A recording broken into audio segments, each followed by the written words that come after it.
Hey, what's going on, everybody? Welcome back. It's Larry. So I have one question for you. You know what your stimulus check is? Not the next one that's not approved yet, which may or may not happen. The last one. What did you do with it? Where'd it go? Did you pay bills with it?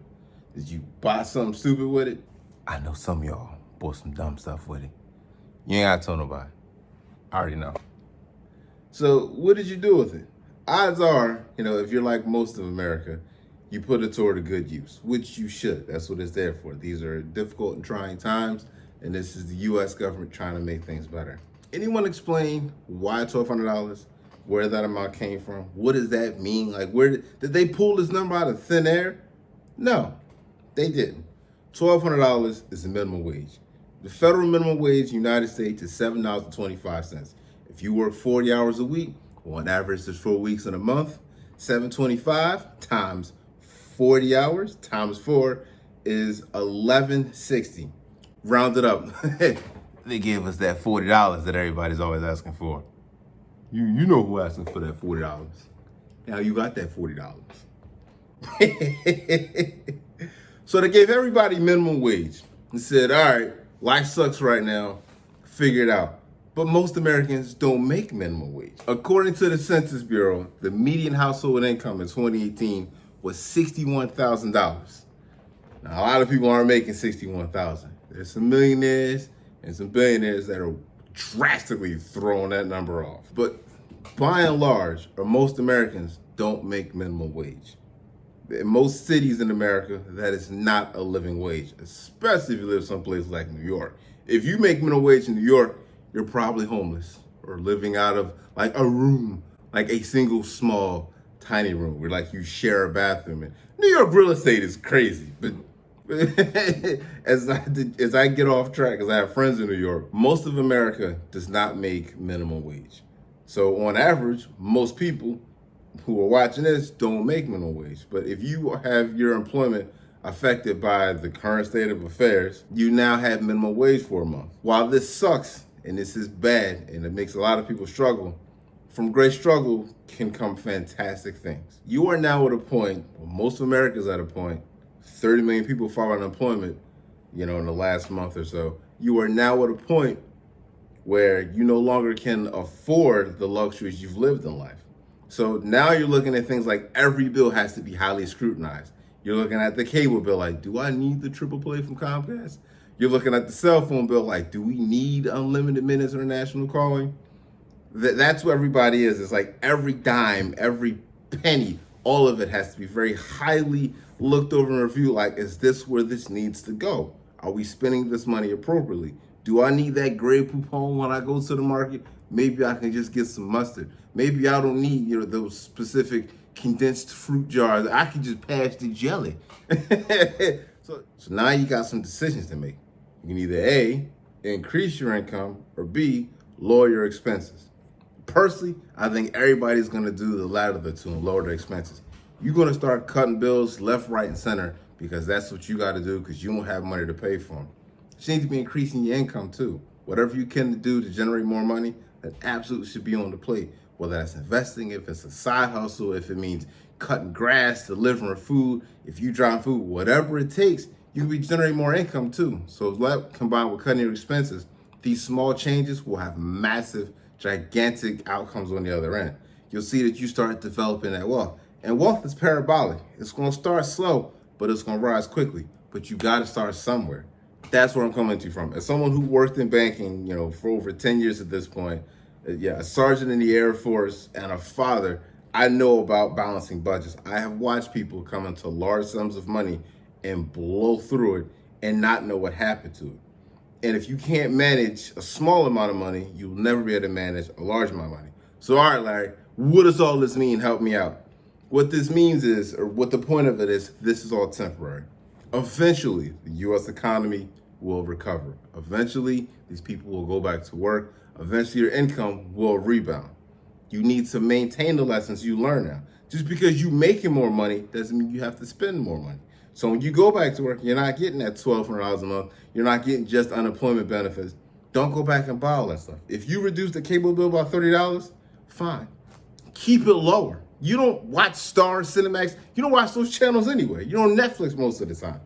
So all the things that you've changed, all the sacrifices you've made now because you don't have a choice, because there's no money to pay for those things, maintain that same discipline going forward.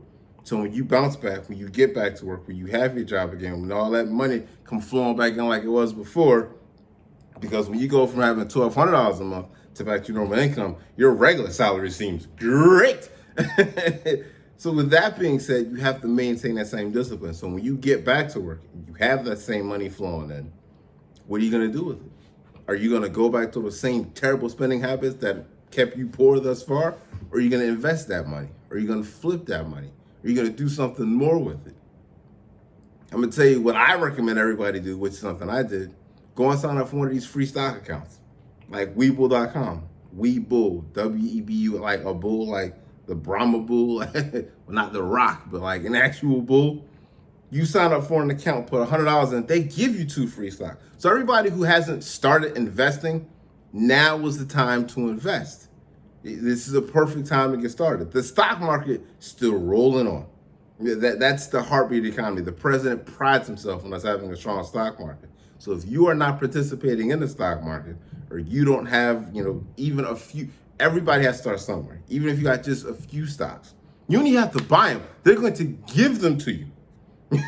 So you put the 100 in, you buy stocks and stuff that you know. If you wear Nikes, buy Nikes. If you eat at McDonald's, buy McDonald's. If you want to know what stocks to buy, go in your kitchen, go in your bedroom, go in the bathroom, and look at the stuff you use every day.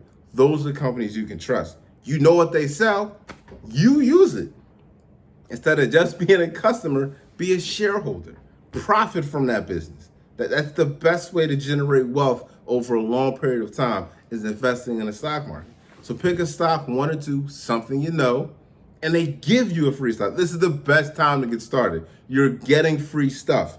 I love free stuff. I don't know why anybody wouldn't want free stuff, but if they're giving away free stuff, I'll take all the free stuff I can get. So to wrap it all up, life sucks right now. Financially, things are hard for a lot of different people. Use this time to develop the discipline that you need, that you should have had already. Because I'm willing to bet you're not making the same money you made in high school. And if you're in high school, this is the perfect time to establish those good financial habits. You look at people on YouTube, like there's this guy, Graham Stephan. He's a millionaire on YouTube. Still makes coffee at home. A treat for him is going to McDonald's. That is a person that is going to end up very wealthy. He makes like 1.6 million a year, I think is what CNBC said. I'll link to the video. The links always come over there. I'll link to the video up there. Exactly like Kevin O'Leary, one of the Shark Tanks, talking about this guy and the money he makes and how he lives. It's that frugal living, that control of your expenses. So as your income grows, your savings grows too, because you're not just blowing through it on dumb stuff.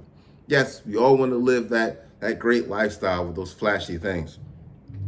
But right now you have to ask yourself, do you want to live like kind of okay for the rest of your life? Or do you want to hunker down, save some money, do what you need to do, and deal with that in the meantime, have a much better ever after?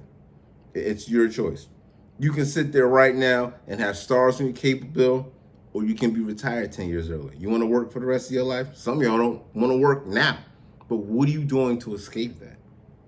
So, I mean, that's what needs to happen. That's what you need to do.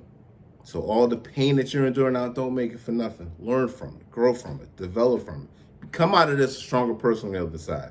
I personally have began jogging and running, and I'm taking better control of my finances. There are things that I used to pay for that I don't have anymore. Like I stopped going out to eat, mostly because I can't go out to eat. But now, when I go to the market, I don't buy ready-made food like Hot Pockets and pizzas and wings. I buy ingredients and I cook at home, and I love it, and it saves me a lot of money. But that's something I'll keep going forward. So when the next stimulus check comes in, or if there isn't one, because hopefully we recover sooner, take the lessons you learned from tightening your belt now and keep it tight, and learn good financial habits that will carry you into the future. If you're a parent, help your children understand the important power of savings. If you got kids, set up a Webull account, even if it won't benefit you as much as it will them. Leave them a legacy. Take that first step. If you're a younger person in life, maybe you want to work for 30, 40 years. So when your next stimulus check comes in, save it. Open up a brokerage account, get something free, and get started. So that's it, man. That's me, Father Sergeant Banker. Hats I've been wearing for over 10 years. Use real life experience to help y'all do better, going forward. Everybody's tightening the belt. Don't have it be for nothing. Get started investing. If the video was helpful, leave me a like. If it wasn't, tell me in the comments below. Y'all let me know how it is that I can help you, because that's what I'm here for. I'm here to help you.